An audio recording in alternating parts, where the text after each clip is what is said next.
The Song of Pelinal, Volume 3, On His Enemy.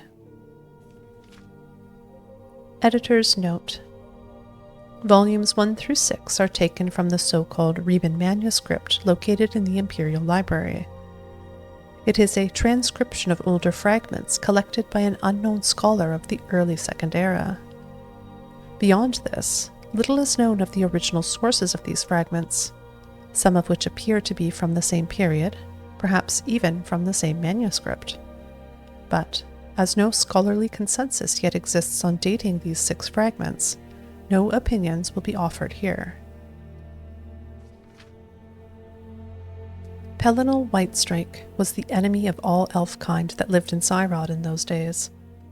Mainly, though, he took it upon himself to slay the sorcerer kings of the Ayleids in prearranged open combats rather than at war.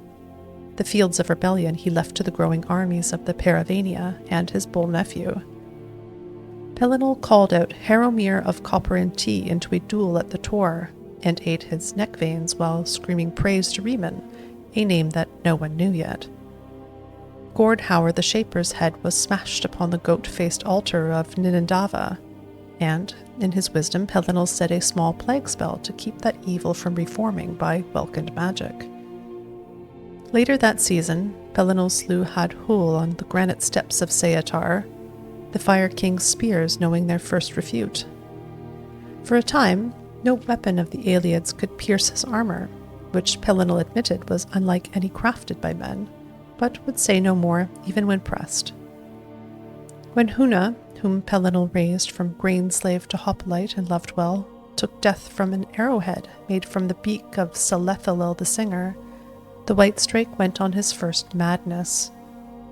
He wrought destruction from Narlamay all the way to Celadil, and erased those lands from the maps of elves and men, and all things in them, and Perif was forced to make sacrifice to the gods to keep them from leaving the earth in their disgust. And then came the storming of White Gold, where the Ayleids had made pact with the Aurorans of Meridia, and summoned them, and appointed the terrible and golden-hued half-elf Umaril the Unfeathered as their champion. And, for the first time since his coming, it was Pelinal who was called out to battle by another, for Umaril had the blood of the Ada, and would never know death.